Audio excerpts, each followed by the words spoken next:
Good morning, ma'am. Good morning, classmates. I am Dominic M. Orlandes. I am a third reporter of Group 4. My topic is Standard Model of Trade. Standard Model of Trade. The Krugman-Obstfeld model explains how global demand and supply interact in international trade. So, kani siya nga model kay mura guide para masabtan unsaon pag-function sa international trade. Ang point ani kay simple ra, kung unsa ang demand consumers ug unsa ang kaya i-produce sa producers, mao nay mag-dictate sa flow sa imports ug exports. It emphasizes the relationship between global demand curves driven by consumer preferences and global supply curves shaped by production's possibilities. So next is global demand, supply, and relative prices to explain how countries decide production, export, and imports ultimately influencing economic welfare and terms of trade. So, unsaon ni siya pag-apply sa global demand curve, mao ni ang gusto paliton sa mga tao based sa ilang preference or taste. Global supply curve, mao ni ang kaya i-offer sa mga producers depende sa ilang resources o production capacity. Kung imo ni silang i-combine, makita nato unsaon pag-adjust sa presyo o pila ang ma-export o ma-import sa usa ka country. So, example sa business, imagine nga nata sa Philippines og nag-produce ta og mangga.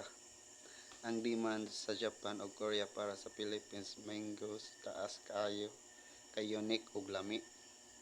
So tungod sa demand, mas daghan ta nga mangga ay export ngadto nila, pero kung kalit nga daghan kaayo mo produce og mangga sa Mexico ug India, mas daghan na supply world market, resulta mosaka ang competition ug mosalig ang presyo. So karon ang mga producer sa Philippines kinahanglan mo adjust, either pababaan gamay ang presyo or mangitag lain nga market. So in short, ang standard model of trade kay nag-explain nga trade decision unsaon pag-produce, pila i-export import kay naa gyud interplay sa demand ug supply sa global level, ug kini maka-affect sa welfare sa economy ug sa terms. Next is global demand, supply and supply. So reflect the total spending of consumers on goods and service. Total demand consists of, so ang personal consumption is gas, mao ni ang total nga paggasto sa mga consumers para sa goods or services sa tibuok kalibutan, mura like shopping list sa tanan nga tao o gobyerno combined.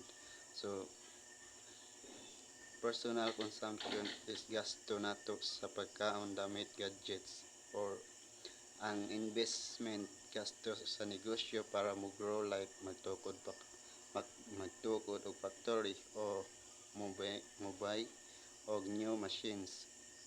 Government spending is gasto sa gobyerno like building, roads, hospitals o schools. Net exports is money ang differences sa export minus imports. If mas daghan tag export kaysa imports, positive siya. Kung mas daghan imports, negative. So example, kung daghan kaayo mo order og bananas gikan sa Philippines, exports mas mo rise ang demand, meaning mas daghan income ang farmers og exporters. So next is market equilibrium are achieved at the intersection of global demand and supply. So mao ni siya ang point nga nagtagbo ang demand ug supply. Relative price influence output and equilibrium. Kung demand musaka, automatic musaka ang price. Example, kung naay trend nga milk tea daghan milk tea daghan gusto mo palit og mga mopalit, mao nga musaka ang presyo or motaas. When demand rises, increase. When demand falls, prices decrease. So pero kung demand mobaba pod ang presyo. Example, kung seasonal watermelon ug daghan kayo ang supply sa merkado, mobaba ang presyo dili tanan gusto mopalit. So equilibrium kay mura siya balance point nga maka-decide unsay sakto nga presyo o quantity. So next is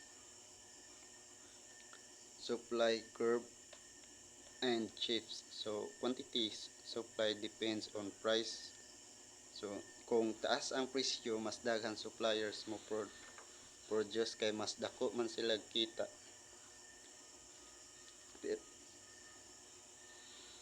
Pero dili lang price ang makausab sa supply, naay mga non-price factors sama sa technology. Kung mas advanced, mas dali mo produce o like mga naay policies. Kung naay tax o subsidy, maka-epekto sa supply.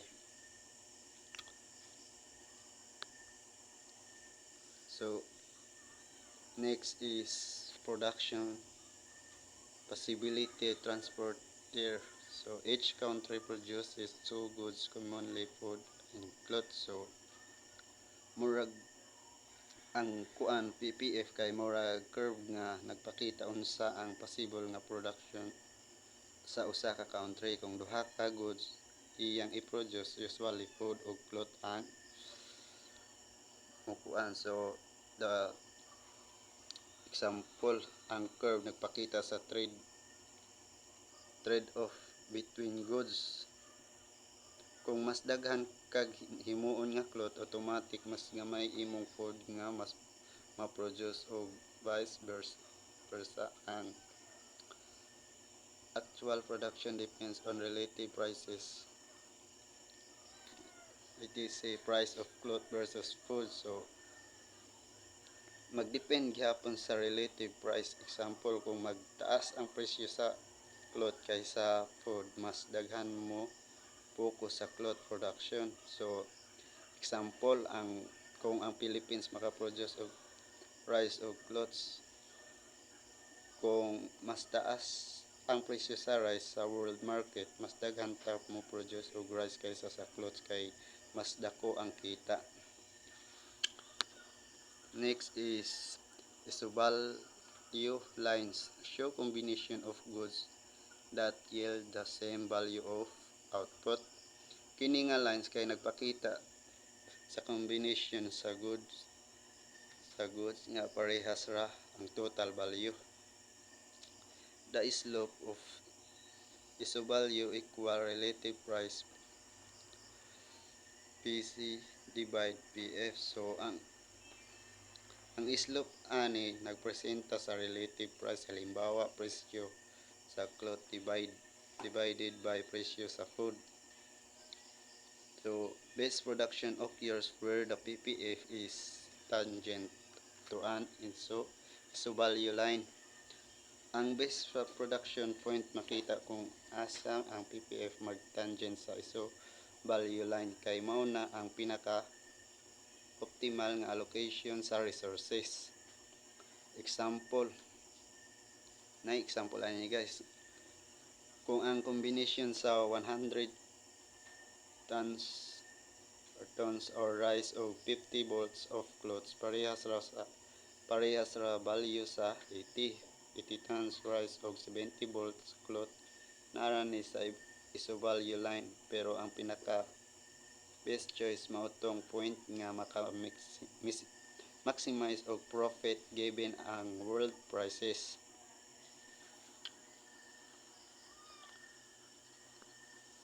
So next is pure relationship in the standard model between PPF and world relative supply. So ang PPF and world relative supply is ang shift sa PPF maghatag og idea og unsa kadaghan ang pwede i-offer sa world market. Between relative prices are relate demand mao ni kung unsa kataas o kabarato ang price mao'y makaapekto sa demand ug supply sa global market. This determine the equilibrium terms of trade and welfare outcomes. Kani silang duha mag-decide sa equilibrium terms of trade og TOT o welfare outcomes. So example, business in business context. So kung ang Vietnam ug Thailand nag-produce og rice, ang relative price sa rice versus other goods mas dictate kung pila ang supply ilang i-offer. Kung taas kayo ang demand o presyo sa rice sa world market, ilang productions o i-export mosaka din ang equilibrium mag-adjust accordingly. So in short, ang PPF nagpakita sa production trade-off isovalue lines nagpakita sa equal value combination. Ang interplay sa PPF supply demand ug prices mao'y nagset sa term of trade ug welfare sa mga countries. Next is terms of trade or TOT. Class kung moingon tag ko ang terms of trade TOT pasabot ani mao ni ang ratio sa presyo sa exports sa usa ka country kumpara sa presyo sa iyang imports. Price of exports, price of imports, TOT equal price of imports, price of exports. So